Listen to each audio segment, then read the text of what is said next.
Guys सभी का स्वागत है आपके अपने परिवार GKGS बाई सोनू सर में। तो आप सभी कैसे हैं? आई होप सभी मस्त होंगे, स्वस्थ होंगे और अपनी पढ़ाई में लगे हुए होंगे। तो आपको पता है कि बिहार दरोगा की जो न्यू वैकेंसी है वो बहुत ही जल्द आपको आने वाली है। तो दरोगा की तैयारी करने वाले जितने भी छात्र हैं या बिहार पुलिस के छात्र हैं वो सभी इस बुक को, ये बुक आपके लिए रामबाण है। तो इस बुक को रिवीजन कर लेंगे, पढ़ लेंगे हमारे साथ। तो चलते हैं हम लोग क्वेश्चन की ओर। अब क्वेश्चन की ओर हम लोग चलेंगे तो पहला सेट का 45 क्वेश्चन जो है वो हम लोग पिछले क्लासों में पढ़ चुके हैं। जितने भी साथी उस क्लास को नहीं देखे हैं तो उस क्लास को देख लेंगे। फिर आगे हम लोग 46 नंबर क्वेश्चन से अपने क्लास को आगे बढ़ा रहे हैं। तो यहाँ से हम लोग अपने क्लास को आगे बढ़ा रहे हैं। 46 नंबर क्वेश्चन क्या कह रहा है देखते हैं। 46 नंबर क्वेश्चन क्या कह रहा है? कह रहा है टोक्यो ओलंपिक में सुमित नागल ने भारत का प्रतिनिधित्व किया है। तो सुमित नागल की अगर हम लोग बात करें तो वो सुमित नागल जो है वो टेनिस के खिलाड़ी है। किसके खिलाड़ी है? टेनिस के खिलाड़ी हैं। टेनिस के खिलाड़ी है सुमित नागल। ठीक है, चलते हैं आगे अगले प्रश्न की ओर। कुछ क्वेश्चन आपको करेंट अफेयर के मिलेंगे। जो करेंट अफेयर या प्रीवियस है तो ये आपके लिए उतना इम्पोर्टेंट नहीं है, लेकिन हम नए बुकों से आपको करेंट अफेयर की भी तैयारी करवाएंगे। तो जुड़े रहेंगे आप लोग चैनल के साथ। चलिए 47 नंबर क्वेश्चन को देखते हैं। कह रहा है भौगोलिक अनुसंधान में किस देश ने यूरोपियों का नेतृत्व प्रदान किया? तो भौगोलिक अनुसंधान में किस देश ने यूरोपीय का नेतृत्व किया था? तो वो है पुर्तगाल। ठीक है, वो कौन सा देश है मेरे भाई? तो वो पुर्तगाल है, वो हो जाएगा पुर्तगाल। ठीक है, पुर्तगाल ने किया था। यूरोप ने 15वीं शताब्दी में अंतर्राष्ट्रीय व्यापार में बाद में वाणिज्य गतिविधियों के युग में प्रवेश किया था। ठीक है, 15वीं शताब्दी कह रहा है। तो 15वीं शताब्दी यानी 1488 में सबसे पहले आपको ये भी पता होगा कि हेनरी द नेविगेटर ये भारत आए थे। कौन आए थे? हेनरी द नेविगेटर, सॉरी पुर्तगाल के राजा थे। पुर्तगाल के राजा हेनरी द नेविगेटर इसकी शुरुआत किए थे और बार्थोलोमियो डियाज को भारत भेजा गया था। इन्होंने 1488 में केप ऑफ गुड होप की खोज किया था। किसका खोज किया था? केप ऑफ गुड होप की खोज किया। उसके बाद भारत में आने का श्रेय यानी आने वाले पहले व्यक्ति 1498 में कौन थे? तो वास्को डिगामा थे। कौन थे? वास्को डिगामा थे। ठीक है, कोलंबस भी आए थे 1492 में। और वास्को डिगामा कब आए? तो वास्को डिगामा भारत आए थे 1498 में। ठीक है, चलिए आगे हम लोग बात करते हैं अगले क्वेश्चन की ओर। नेक्स्ट क्वेश्चन, अगला क्वेश्चन कह रहा है, अगले क्वेश्चन की ओर चलेंगे। कह रहा है बिहार विधानसभा वाले राज्य में विधान परिषद को सदस्य की कुल संख्या कितनी होती है? तो विधान परिषद आपको सबसे पहले ये पता होना चाहिए कि 6 राज्य में है। किस किस में? यूपी में है, बिहार में है, यूपी बिहार यूपी बिहार महाराष्ट्र, तेलंगाना आंध्र प्रदेश और कर्नाटक। तेलंगाना, आंध्र प्रदेश और कर्नाटक, ये 6 राज्यों में विधान परिषद है। विधान परिषद में टोटल सीटों की संख्या विधानसभा के कुल सीटों की संख्या से 1/3 से अधिक नहीं हो सकती। अगर किसी विधानसभा में, अगर हमारे बिहार की बात करें तो बिहार में 243 सीट हैं, उसके 1/3 यानी 1/3 यानी 81 से ज़्यादा नहीं हो सकती है और 40 से कम भी नहीं हो सकता है। तो कहने का अर्थ ये है कि विधानसभा में अधिकतम सीटों की संख्या कितना होना चाहिए? तो विधान परिषद में विधानसभा से का 1/3 और न्यूनतम की संख्या तो 40। तो 40 से और 1/3 याद रखेंगे। ठीक है, चलते हैं नेक्स्ट क्वेश्चन की ओर। अगला प्रश्न कह रहा है, अगला प्रश्न जी का मान होता है। जी की बात करें तो ये जी जो है गुरुत्वाकर्षण यानी ग्रेविटेशनल कोफिशिएंट होता है। जी का मान का खोज कैवेंडिश के द्वारा किया गया था। किसके द्वारा? कैवेंडिश के द्वारा किया गया था। हाइड्रोजन का खोज भी कैवेंडिश के द्वारा किया गया था। और ये जी का मान होता है 6.67 गुने 10⁻⁻11 न्यूटन मीटर स्क्वायर बट्टा kg स्क्वायर होता है। ठीक है, अगर फार्मूला हम लोग बात करें गुरुत्वाकर्षण बल की तो F बराबर G m1 m2 by r square होता है। G m1 m2 by are square होता है। अगर एम की बात करें तो ये केजी, ये केजी। इस जी का निकालना है तो न्यूटन, ये मीटर स्क्वायर ऊपर जाएगा, न्यूटन मीटर स्क्वायर, और केजी केजी यानी KG square, newton metre square by KG square. इसका फार्मूला हो जाता है 6.67। तो देखिए ये ऑप्शन तो नहीं होगा और ये भी, ये दोनों ऑप्शन होगा। अब ये दोनों में से ये वाला ऑप्शन सही होगा, newton metre square by KG square. ठीक है, चलते हैं अगले प्रश्न की ओर।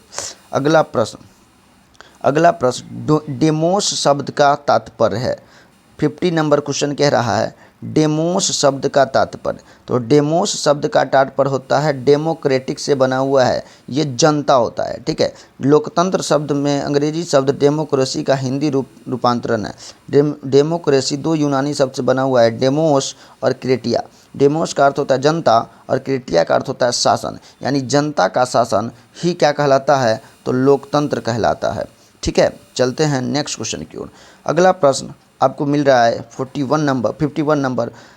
अप्रैल 2023 में प्रमुख फसल बीमा योजना प्रधानमंत्री फसल बीमा योजना के कितने वर्ष पूरे किए गए हैं। तो अगर हम लोग बात करेंगे प्रधानमंत्री फसल बीमा योजना की, तो इसकी शुरुआत 2016 में किया गया था। इसकी शुरुआत कब किया गया था मेरे भाई?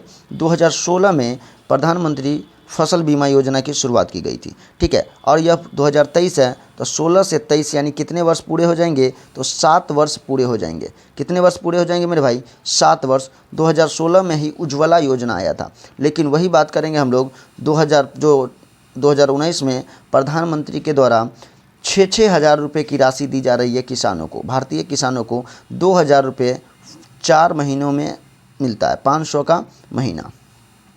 आगे, बुक्सा टाइगर रिजर्व किस राज्य में है? बुक्सा टाइगर रिजर्व किस राज्य में है, यही क्वेश्चन पूछ रहा है। बुक्सा टाइगर रिजर्व किस राज्य में है? तो ये पश्चिम बंगाल में हो जाएंगे। कहाँ हो जाएंगे? सुंदरवन कहाँ हो जाएंगे मेरे भाई? सुंदरवन भी आपको पश्चिम बंगाल में हो जाएंगे।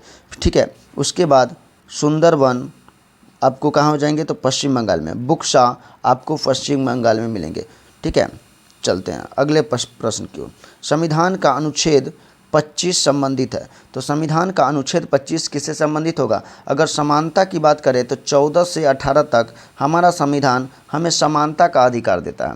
स्वतंत्रता की बात करें तो 15 स्वतंत्रता की बात करें तो 19 से 22 हमें धार्मिक स्वतंत्रता का अधिकार है, स्वतंत्रता का अधिकार है। धार्मिक स्वतंत्रता की बात करें तो 25 से 28 तक हमें धार्मिक स्वतंत्रता है, तो यही हो जाएगा 25 धर्म की स्वतंत्रता है। इसी के तहत जो सिख समुदाय के लोग हैं वो पाग यानी पगड़ी बांधते हैं। ठीक है, चलते हैं नेक्स्ट क्वेश्चन की ओर।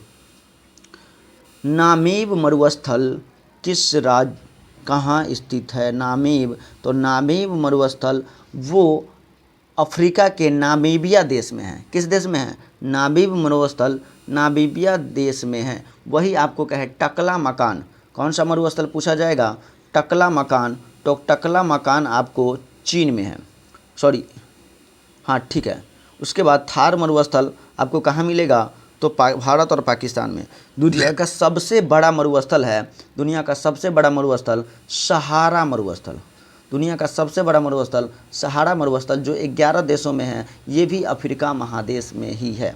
ठीक है, आगे, हिंद स्वराज निम्नलिखित में से किसके द्वारा लिखी गई है? तो हिंद स्वराज के लेखक महात्मा गांधी है। ठीक है, हिंद स्वराज के लेखक कौन है? तो महात्मा गांधी है। इसका प्रकाशन 1909 में हुआ था। हिंद प्रकाश का प्रकाशन कब हुआ था? 1909 में हुआ था। मार्ले मिंटे सुधार कब आया था? 1909 में आया था।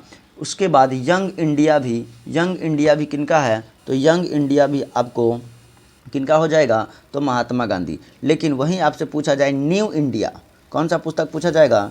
New India. तो न्यू इंडिया किनके हो जाएंगे? तो न्यू इंडिया हो जाएंगे एनी बेसेंट का। ठीक है, एनी बेसेंट। तिलक की बात करें तो मराठा समाचार पत्र और केसरी, ये दोनों आपको किनके हो जाएंगे? तो ये आपको बाल गंगाधर तिलक से संबंधित हैं।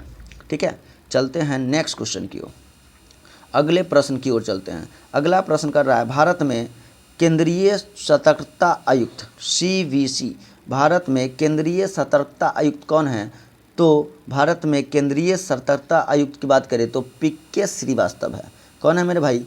PK श्रीवास्तव है। चलिए नेक्स्ट क्वेश्चन की ओर चलते हैं। नेक्स्ट क्वेश्चन 57 नंबर क्वेश्चन बहुत ही शानदार, ज़बरदस्त और जानदार है। संसद के दोनों सदनों की संयुक्त बैठक के लिए गणपूर्ति या कोरम के लिए कितने सदस्य का होना जरूरी है?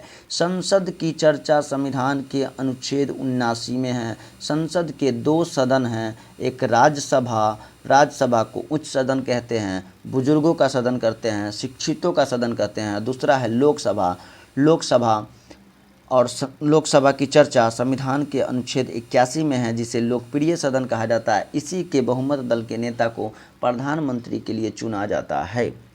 ठीक है। संसद का संयुक्त अधिवेशन बुलाते कौन है? तो राष्ट्रपति बुलाते हैं, लेकिन अध्यक्षता कौन करता है? तो लोकसभा स्पीकर के द्वारा किया जाता है।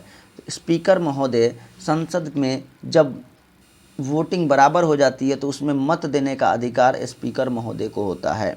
ठीक है। लोकसभा का विघटन कौन करता है? तो लोकसभा का विघटन राष्ट्रपति के द्वारा कर दिया जाता है। आगे चलते हैं। ठीक है, अगले प्रश्न की ओर चलते हैं। अब अगला प्रश्न 58 नंबर कह रहा है, भारत में प्रतिवर्ष आर्थिक सर्वेक्षण कौन प्रकाशित करता है? आर्थिक सर्वेक्षण किसके द्वारा प्रकाशित किया जाता है? तो वो प्रकाशित किया जाता है वित्त मंत्रालय के द्वारा। किसके द्वारा? तो वित्त मंत्रालय के द्वारा। और वित्त मंत्री अभी कौन है? तो निर्मला सीतारमण है। कौन है? निर्मला सीतारमण है। नीति आयोग की बात करें तो 1 जनवरी 2015 को नीति आयोग का गठन किया गया था। इसके अध्यक्ष प्रधानमंत्री होते हैं। योजना आयोग 15 मार्च 1950 को, और इसी के जगह पे नीति आयोग। आरबीआई की बात करें तो देश का सबसे बड़ा बैंक है। 1935 में इसकी स्थापना हुआ था। 1935 में इसकी स्थापना हुआ था। चलते हैं अगले प्रश्न की ओर। भारत में, अब देखिए अगला प्रश्न आपको मैथ का प्रश्न है ना। अगला प्रश्न किसका है? मैथ्स का है, और इसको भी बनाने में बहुत ही मज़ा आएगा। मैथ तो आप लोगों का बहुत शानदार होगा। कह रहा 3600 का 10% प्रति वर्ष की दर से 3 वर्ष का चक्रवृद्धि ब्याज क्या होगा? तो 3600 रुपये का 3 वर्ष में 10%, यानी चक्रवृद्धि ब्याज कहता है कि प्रत्येक ब्याज पर भी ब्याज लेंगे हम। तो अगर हम लोग 10% का सक्सेसिव निकालें, तो 10% का अगर सक्सेसिव निकालते हैं तो 2 वर्ष में ऐसे निकालेंगे, तो 2 वर्ष में प्लस 10 गुने 10/100, यही ना होगा। अब बताइए, ये 100 से 100 खत्म हो गया, यानी 1, तो 20 10 10 20 1 21% आ गया। ये 2 साल का सक्सेसिव आया, और एक बार और निकालना होगा। तो जब एक बार और निकालेंगे तो ऐसे ही ले लेंगे। तो यहाँ हम कह सकते हैं, आप लोग जब दिमाग लगाएंगे तो नीचे में 100 है, तो ये 100 से ये 0 से ये 2.1, अब 20 10 31 और प्लस 2.1, यानी 33.1 हम लोग का ब्याज आ गया। ठीक है, 33.1 कितना आ गया? ब्याज आ गया। अब 3600 का हमें सिर्फ ब्याज गणना करना है, तो 3600 रुपये का 33%। तो सबसे पहले 33%, तो आप ये याद रखेंगे, 3600 का 33% जब निकालेंगे तो 33% का अर्थ होता है तिहाई। 33% का अर्थ क्या होता है? तिहाई। तो तिहाई जब निकालेंगे तो आपको आएगा कितना? 33% निकालना हम लोग को। 2 0 से 2 0 क्या हो जाएगा? ख़त्म हो गया। 2 0 से 2 0 कितना हो गया? ख़त्म हो गया। अब इसको मल्टीप्लाई करना है 36 को। 36 दिया कितना होता है? तो आपको 118 होता है। ठीक है, 108 होता है, सॉरी कितना होगा? 108। अब यहाँ 3 एक्स्ट्रा है, तो 3 108 और बढ़ जाएगा, यानी 1080 में 108 बढ़ जाएगा। ठीक है, तो 1080 में 108 बढ़ जाएगा, तो कहीं ना कहीं 8 8 1188, और ये पॉइंट के कारण आपको कुछ और बढ़ जाएगा, तो 1100। ठीक है सर, सॉरी, चलिए अब इतना हो गया। अब इतना 0.1 भी है आपको। ठीक है, 0.1 भी है, तो 0.1 के कारण लास्ट में 6, तो लास्ट में हमें 6 आना चाहिए। तो क्या होना चाहिए? C number. ठीक है, कितना हो जाएगा? तो ऑप्शन नंबर सी जो है वो आंसर हो जाएगा। देखते हैं ऑप्शन नंबर सी आंसर है। Very good, option number C जो है वो आंसर भी है।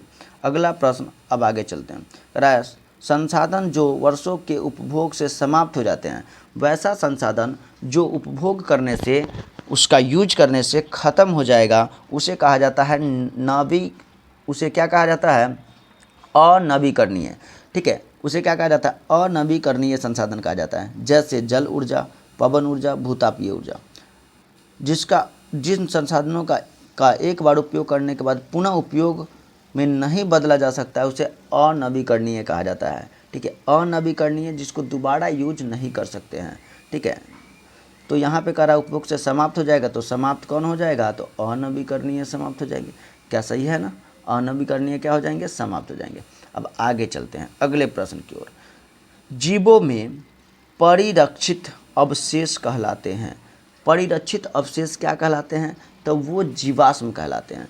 कहता है सामान्य जीव की मृत्यु के बाद उसके शरीर का अपघटन हो जाता है, वह समाप्त हो जाता है, परंतु कभी कभी जीव अथवा उसके कुछ भाग ऐसे वातावरण में चले जाते हैं जिसका अपघटन पूरी तरह से नहीं हो पाता है। जैसे सुनिए, जैसे अगर किसी मनुष्य या किसी जानवर की मृत्यु हो जाती है और वो ऑक्सीजन के संपर्क में रहते हैं, तो वो अपघटित हो जाते हैं, उनके शरीर को छोटे छोटे कीड़े खा जाते हैं। लेकिन कुछ ऐसे वातावरण में चले जाएं जहाँ ना ऑक्सीजन है, ना किसी प्रकार की कीड़े मकोड़े हैं, तो उसका शरीर ना अपघटित नहीं हो पाता और अपघटित ना होकर सूख कर कठोर बन जाता है। सूख कर क्या हो जाता है? कठोर बन जाता है, और वही एक जीवाश्म कहलाते हैं। क्या कहलाते हैं? जीवाश्म कहलाते हैं। ठीक है, कह रहा है यदि उदाहरण मृत कीट गर्म मिट्टी से सूख कर कठोर हो जाए तो उसके कीट शरीर के छाप सुरक्षित रह जाते हैं। जीव के प्रकार के अपरिचित अवशेष ही जीवाश्म कहलाते हैं। ठीक है, तो वही क्या कहलाते हैं। और आज जो हम लोग कोयला, पेट्रोल, डीजल, ये सब चीज़ों का यूज कर रहे हैं, ये कहीं ना कहीं एक जीवाश्म है। ठीक है, कोई ना कोई मरा होगा, उसी का जीवाश्म है। ठीक है, चलते हैं अगले 62 नंबर प्रश्न, अगले प्रश्न की ओर चलते हैं।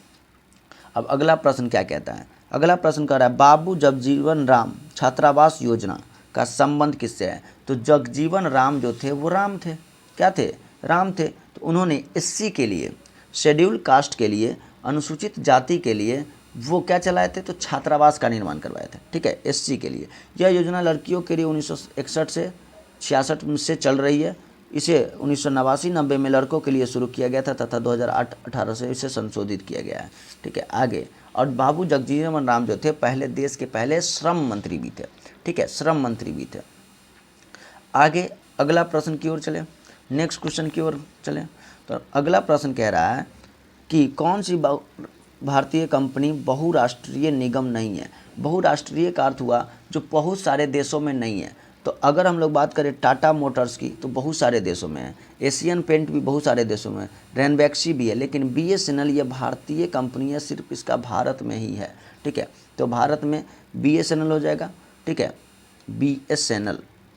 चलते हैं आगे नेक्स्ट क्वेश्चन की ओर। अगला प्रश्न कर रहा है भारत की स्वदेशी लाइट कॉम्बैट एयरक्राफ्ट तेजस ने अपनी हथियार क्षमता के 5वीं जनरेशन की शुरुआत की है। तो ये 5वीं जनरेशन की शुरुआत पाइथन 5, इसमें 5 जो है वो जनरेशन को ही बता रहा है। किसको बता रहा है? जनरेशन को ही बता रहा है मेरे भाई।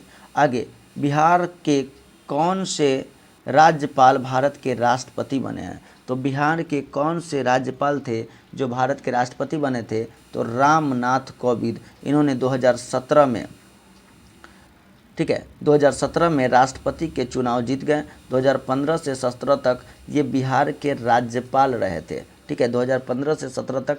राज्यपाल के बारे में बात करें तो जो नागरिक जिस राज्य का नागरिक होता है उस राज्य का राज्यपाल नहीं बन सकता है। उसके अलावे 2 या 2 से अधिक राज्य के राज्यपाल एक व्यक्ति बन सकते हैं। राज्यपाल कार्यपालिका के औपचारिक प्रधान होते हैं राज्य के, और मुख्यमंत्री को शपथ भी दिलाते हैं। उसके साथ साथ हाई कोर्ट के मुख्य न्यायाधीश को शपथ दिलाने का काम कौन करते हैं? राज्यपाल करते हैं। उसमें और बात करें तो अभी बिहार के जो राज्यपाल हैं वो आरिफ मोहम्मद खान है। अगले प्रश्न की ओर चलते हैं। Nathpa Jhakri high well power project Bharat के किस राज्य में है? तो नाथपा झाकरी की बात करें तो ये नाथपा झाकरी आपको सतलज नदी पे मिलेगा। कौन सी नदी पे मिलेगा? सतलज नदी पे नाथपा झाकरी परियोजना है, और ये परियोजना आपको हिमाचल प्रदेश में मिलने वाला है। कहाँ मिलेगा? हिमाचल प्रदेश में। नाथपा झाकरी परियोजना आपको हिमाचल प्रदेश में मिलने वाला है। चमगादड़ और पक्षी के पंख कैसे होते हैं? चमगादड़ और पक्षी की पंख की बात करें तो वो समवृत्ति या समरूप होते हैं। चमगादड़ या पक्षी के पंख क्या होते हैं, समरूप होते हैं। ठीक है, आगे चलिए। इंडियन नेशनल कांग्रेस, भारतीय राष्ट्रीय कांग्रेस, ठीक है, इंडियन नेशनल कांग्रेस के प्रथम अध्यक्ष कौन थे? तो इंडियन नेशनल कांग्रेस के प्रथम अध्यक्ष की बात करें तो वो WC बनर्जी, व्योमेश चंद्र बनर्जी। इंडियन नेशनल कांग्रेस की स्थापना 28 दिसंबर 1885 को बम्बई के गोकुलदास तेजपाल कॉलेज में हुआ था। ठीक है, और इसके जो संस्थापक थे, महासचिव थे, वो A.O. ह्यूम थे। A.O. ह्यूम महासचिव के पद पर थे, अध्यक्ष के पद पे नहीं थे। पहले अध्यक्ष थे WC बनर्जी। दूसरे अध्यक्ष की बात करें तो वो दादा भाई नौरोजी थे, जो पहले पारसी अध्यक्ष थे। तीसरे अध्यक्ष की बात करें तो वो कौन थे, बदरुद्दीन तैयब जी। और चौथे थे जॉर्ज यूल। यानी कहने का अर्थ बताएं तो पहले राष्ट्रीय कांग्रेस के ईसाई या अंग्रेजी अध्यक्ष कौन थे, तो जॉर्ज यूल को बनाया गया था। ठीक है, और यह कांग्रेस सभी धर्मों को समान रूप से लेकर के चल रहा था। पहले सबसे पहले हिंदू को बनाया गया, फिर पारसी को, फिर मुस्लिम को, फिर अंग्रेज को भी शामिल किया गया था। ठीक है ना, चलते हैं अगले प्रश्न की ओर, नेक्स्ट क्वेश्चन की ओर चलते हैं। अगला प्रश्न आगे, E20 क्या है? E20 क्या है मेरे भाई? यही क्वेश्चन पूछा गया आपसे, E20 क्या है? तो E20 पर्यावरण बचाने का लक्ष्य, आर्थिक सुधार, आर्थिक समूह और एल्कोहल मिश्रित पेट्रोल। अब इसका आंसर देखिए, E20 क्या है? एल्कोहल में एथेनॉल मिला होता है, पेट्रोल में क्या मिला होता है? एथेनॉल। पेट्रोल में क्या मिला होता है मेरे भाई? एथेनॉल मिला होता है। और वही E20 कहने का अर्थ है पेट्रोल में 20% एथेनॉल का मिश्रण है। ये नरेंद्र मोदी ने 6 फरवरी 2023 को बेंगलुरु के कर्नाटका में भारत ऊर्जा सप्ताह के दौरान E20 फ्यूल को लॉन्च किया। इसमें 20% इथेनॉल और वो भारतीय के द्वारा मिलाया जाएगा, भारतीय कंपनी के द्वारा मिलाया जाएगा विदेश से आए पेट्रोल में। 70 नंबर क्वेश्चन कह रहा है कि एक आवश्यक तत्व जिसका उपयोग प्रोटीन के संश्लेषण में किया जाता है, तो प्रोटीन के संश्लेषण में नाइट्रोजन, देखिए जो प्रोटीन होता है ये बॉडी बिल्डिंग के लिए काम आता है। प्रोटीन बॉडी बिल्डिंग के लिए, और प्रोटीन का जो सबसे छोटा पार्ट होता है एमिनो एसिड, कौन होता है? एमिनो एसिड होता है। ठीक है, प्रोटीन एमिनो एसिड। उसके बाद अगर हम लोग बात करें तो प्रोटीन में क्या क्या पाया जाता है, तो कार्बन, हाइड्रोजन, ऑक्सीजन और साथ साथ में नाइट्रोजन भी पाया जाता है। क्या पाया जाता है? नाइट्रोजन। और ये कार्बन, हाइड्रोजन और ऑक्सीजन तो कार्बोहाइड्रेट में भी पाया जाता है। एक एक्स्ट्रा चीज़ बढ़ जाता है नाइट्रोजन, जो किस में? तो नाइट्रोजन कहाँ हो जाएगा? तो नाइट्रोजन आपको हो जाता है प्रोटीन में। ठीक है, किस में? तो प्रोटीन में नाइट्रोजन हो जाता है। ऑप्शन नंबर ए जो है वो सही हो जाएगा। नाइट्रोजन एक आवश्यक तत्व है जिसका उपयोग प्रोटीन के संश्लेषण में किया जाता है, और हमारे वातावरण में सबसे ज़्यादा नाइट्रोजन गैस ही है। ठीक है, सबसे ज़्यादा कौन सा गैस है? नाइट्रोजन गैस है। अंतर्राष्ट्रीय शांति दिवस कब मनाया जाता है? तो अंतर्राष्ट्रीय शांति दिवस की बात करें तो वो 21 सितंबर को मनाया जाता है। अंतर्राष्ट्रीय शांति दिवस कब मनाया जाता है? 21 सितंबर को मनाया जाता है अंतर्राष्ट्रीय शांति दिवस। ठीक है, चलिए चलते हैं आगे। अगला प्रश्न 72, बड़े स्क्रीन पर जेम्स बॉन्ड की भूमिका निभाने वाले प्रथम अभिनेता कौन है? तो बड़े स्क्रीन पर जेम्स बॉन्ड की भूमिका निभाने वाले कौन हो जाएंगे? तो वो हो जाएंगे प्रथम अभिनेता जो है वो शॉन कॉनरी थे। कौन थे? तो शॉन कॉनरी, यानी ऑप्शन नंबर ए जो है वो सही हो जाएगा। ऑप्शन नंबर ए जो है वो सही हो जाएगा। चलते हैं आगे। भारतीय संविधान का कौन सा अनुच्छेद सर्वोच्च न्यायालय के न्यायाधीश के बारे में सही कहता है? कौन सा अनुच्छेद जो है सर्वोच्च न्यायालय के न्यायाधीश? तो सर्वोच्च न्यायालय की बात करें, सर्वोच्च न्यायालय की चर्चा संविधान के किस अनुच्छेद में है? तो सर्वोच्च न्यायालय की चर्चा संविधान के 124 से लेकर 147 तक। ये सर्वोच्च न्यायालय सुप्रीम कोर्ट के बारे में चर्चा किया गया। सुप्रीम कोर्ट की स्थापना 25 जनवरी 1950 को किया गया था। ठीक है ना, सॉरी, चुनाव आयोग का स्थापना किया गया था। चुनाव आयोग का 1950 में ही सुप्रीम कोर्ट का भी स्थापना किया गया था। और सुप्रीम कोर्ट की चर्चा संविधान के अनुच्छेद 124 से लेकर 147 तक है और भाग 5 में है। ठीक है, आगे चलिए। आईपीएल, अगला प्रश्न, आईपीएल 2023 की विजेता टीम कौन सी है? तो आईपीएल 2023 की अगर हम लोग बात करें तो वो चेन्नई सुपर किंग जीता था। 2024 की बात करें तो 2024 में कोलकाता जीता था। कौन जीता था? कोलकाता। और 2025 का भी आईपीएल फाइनल हो चुका है, तो ये बेंगलुरु के द्वारा जीता गया है। आईपीएल जो था वो 18वीं आईपीएल था। सबसे पहले आईपीएल 2008 में शुरू किया गया था और पहला आईपीएल जीता था राजस्थान, और उसके कैप्टन कौन थे? तो शेन वॉर्न थे। ठीक है, शेन वॉर्न जो थे कैप्टन थे। अभी विजेता और उपविजेता को याद रखिएगा। ठीक है, और आईपीएल से संबंधित क्वेश्चन भी हम आपको लेकर के आएंगे। आईपीएल की अगर बात करें तो 2025 में बेंगलुरु जीता है, और किसको हरा के? तो पंजाब को हरा के। आगे अगला प्रश्न की ओर चले हम लोग, तो कह रहा है 75 number, choose the correct translation of the sentence given below from the option that follow. Gandhi ji ने सत्याग्रह आंदोलन प्रारंभ किया।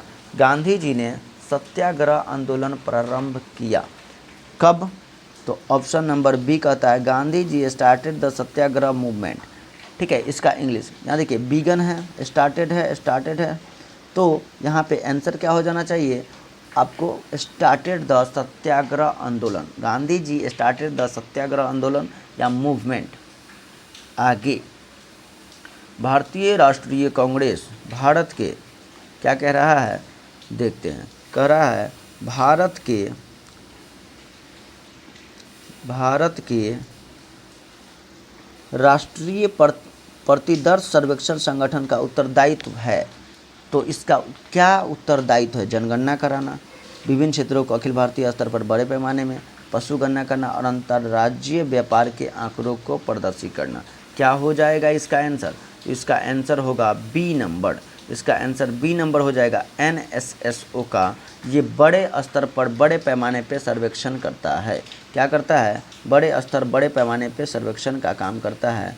एनएसएसओ एक राष्ट्रव्यापी संस्था है। इसकी स्थापना 1950 में देश को आंकड़ों संबंधित पूरी जानकारी देने का काम करता है, और यही हमारे देश में बेरोजगारी, अनएम्प्लॉयमेंट को भी बताता है। किसको बताता है? अनएम्प्लॉयमेंट को भी बताता है, बेरोजगारी को भी बताता है। ठीक है, चलते हैं अगले प्रश्न की। अगला प्रश्न, भारत में प्रथम लॉ ऑफिसर कौन होते हैं? तो भारत के प्रथम लॉ ऑफिसर अटॉर्नी जनरल होते हैं। अटॉर्नी जनरल, जिसे भारत का महान्यायवादी भी कहा जाता है। इसकी चर्चा संविधान के अनुच्छेद 76 में किया गया है। ठीक है, 76 में किया गया है। और वर्तमान में कौन है महान्यायवादी? तो वर्तमान में महान्यायवादी कौन हो जाएंगे? तो आर वेंकट रमनी है। ठीक है, आर वेंकट रमनी ही है। अगले प्रश्न की ओर, NVS 01 एक है। तो NVS 01 क्या है? तो नेविगेशन सैटेलाइट उपग्रह है। ठीक है ना, ये क्या करता है? तो ये दूसरी पीढ़ी का है, और ये एक उपग्रह है। सबसे पहले तो ये डी नंबर आंसर हो जाएगा। क्या है? एक उपग्रह है। ये एक उपग्रह इसरो के नेविगेशन सैटेलाइट श्रृंखला के पेलोड की दूसरी पीढ़ी के उपग्रह से पहला है, और ये एक उपग्रह है यानी सैटेलाइट है। इतना ही याद रखेंगे। आगे कर रहा है, बोस्कियाना गुलजार पर एक हिंदी पुस्तक किसके द्वारा लिखा गया है? तो बोस्कियाना गुलजार पर एक हिंदी पुस्तक ये यशवंत व्यास के द्वारा लिखा गया है। यशवंत व्यास के द्वारा संकलित की गई है। यह किताब गुलजार के फिल्मों, कविता, दर्शन, जीवन शैली के नापसंद माध्यम से उनके जीवन को दर्शाती है। आगे चले, 3100 रुपये के अच्छे अधिमूल्य पर 7% स्टॉक का मूल्य है। तो 7% स्टॉक का मूल्य है। आंसर कितना आ जाएगा? 3286। ये आंसर हो जाएगा। चलते हैं आगे। नौजवान भारत सभा की स्थापना किसके द्वारा किया गया था? नौजवान भारत सभा की स्थापना भगत सिंह के द्वारा किया गया था। भगत सिंह के द्वारा किया गया था 1926 में। ठीक है, और उनके सहयोगी कौन थे? तो छबिल दास और यशपाल भी थे।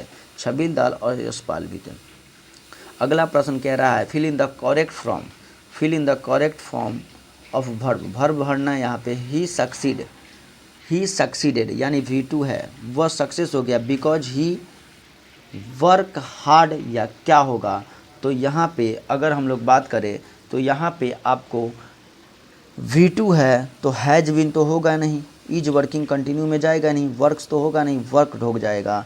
तो कह रहा है दो क्लॉज है, पहला क्लॉज सक्सीड है, पास्ट इंडेफिनिट टेंस में है, रिक्त स्थानों को पूर्ति करने के लिए, तो दूसरा जो हो जाएगा क्लॉज वो भी V2 यानी वर्कड में हो जाएगा। आगे 83 नंबर क्वेश्चन कह रहा है भारत में एक्सपोर्ट प्रीपेडनेस इंडेक्स निर्यात तैयारी सूचकांक का प्रकाशन किसके द्वारा किया जाता है? तो निर्यात तैयारी सूचकांक का प्रकाशन नीति आयोग के द्वारा किया जाता है। किसके द्वारा किया जाता है? नीति आयोग के द्वारा किया जाता है। आगे तापमान का एसआई इकाई क्या है? तो तापमान का एसआई इकाई केल्विन है। ठीक है, केल्विन है। और 373 केल्विन जो है वो 100 डिग्री सी के बराबर होता है। चलते हैं अगले प्रश्न में, अगले प्रश्न की ओर। आगे किबुल लामजाओ राष्ट्रीय उद्यान कहाँ स्थित है? तो किबुल लामजाओ राष्ट्रीय उद्यान ये आपको मणिपुर में मिलेगा। कहाँ मिलेगा? मणिपुर में। किबुल लामजाओ राष्ट्रीय उद्यान कहाँ मिलेगा? मणिपुर में मिलेगा। ठीक है, किबुल लामजाओ मणिपुर में। और ये एक इसी के अंदर एक तैरता हुआ झील भी है जिसे हम लोग कहते हैं ये लोकटक झील के अंदर में है। किस झील के? लोकटक झील के अंदर में है। आगे प्रेरित विद्युत धारा की दिशा दी जाती है। तो प्रेरित विद्युत धारा की दिशा, विद्युत धारा है तो प्रेरित विद्युत धारा की बात करें। देखिए, अगर हम लोग बात करते हैं फ्लेमिंग के बाएं हाथ के नियम और दाएं हाथ का नियम, बायां हाथ बल को बताता है। बायां हाथ किसको बताता है? बल को बताएगा। बायां हाथ किसको बताता है? बल को बताता है। अब प्रेरित धारा चाहिए। अब धारा चाहिए तो क्या चाहिए? धारा के लिए हम लोग क्या स्टार्ट करते हैं? जेनरेटर स्टार्ट करते हैं। ठीक है ना, तो धारा के लिए क्या स्टार्ट करेंगे? जेनरेटर। अब बताइए जेनरेटर को किस हाथ से चलाएंगे? तो दाएं हाथ से। दाएं हाथ से चलाएंगे।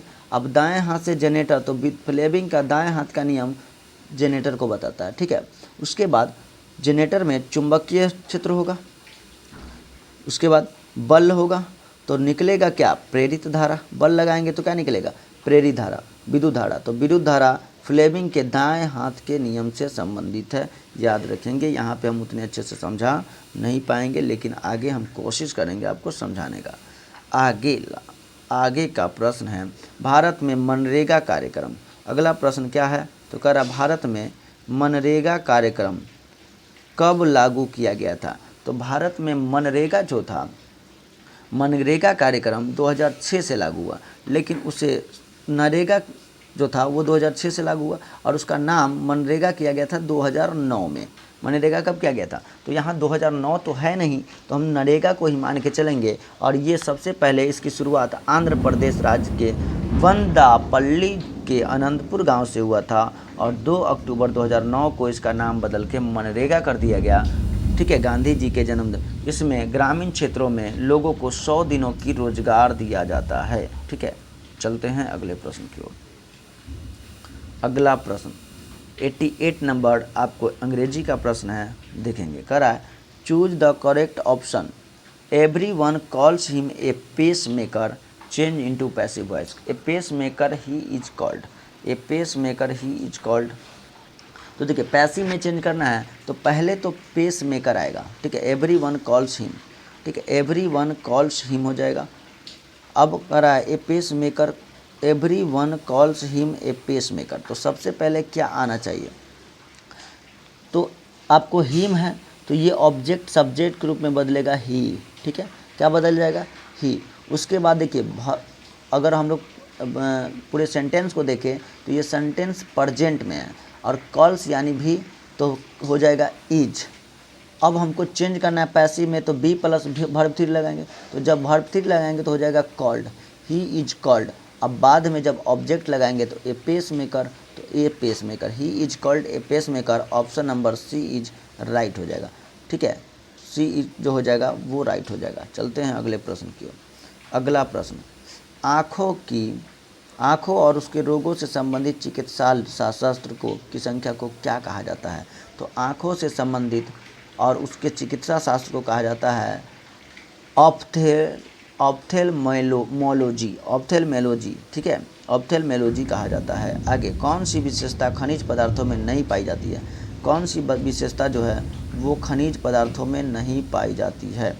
अगर हम लोग बात करें कौन सी विशेषता खनिज पदार्थों में नहीं पाई जाती है, तो ऑप्शन ए आता है प्राकृतिक प्रक्रिया द्वारा, इनका विघटन के रासायनिक, ये ख़त्म नहीं हो सकते हैं। तो देखिए, सबसे पहले तो क्या बताया हम कि खनिज पदार्थ नहीं होगा, तो क्या ये ख़त्म नहीं हो सकता है? एकदम ख़त्म होगा, और यही गलत, यानी यही क्या हो जाएगा? सही हो जाएगा। ये ख़त्म भी हो सकता है, खनिज पदार्थ ख़त्म भी हो सकता है। आगे चलते हैं। कोरापुट, कोरापुट जो है ये उड़ीसा राज्य में है। किस राज्य में है?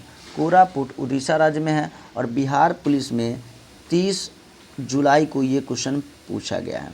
तो कोरापुट कहाँ हो जाएगा? तो कोरापुट आपको मिलेगा उड़ीसा में, ठीक है। और कोरापुट किसके लिए फेमस है? तो ये बॉक्साइट के लिए फेमस है, ठीक है। बॉक्साइट किसका अयस्क है? तो एल्युमिनियम का।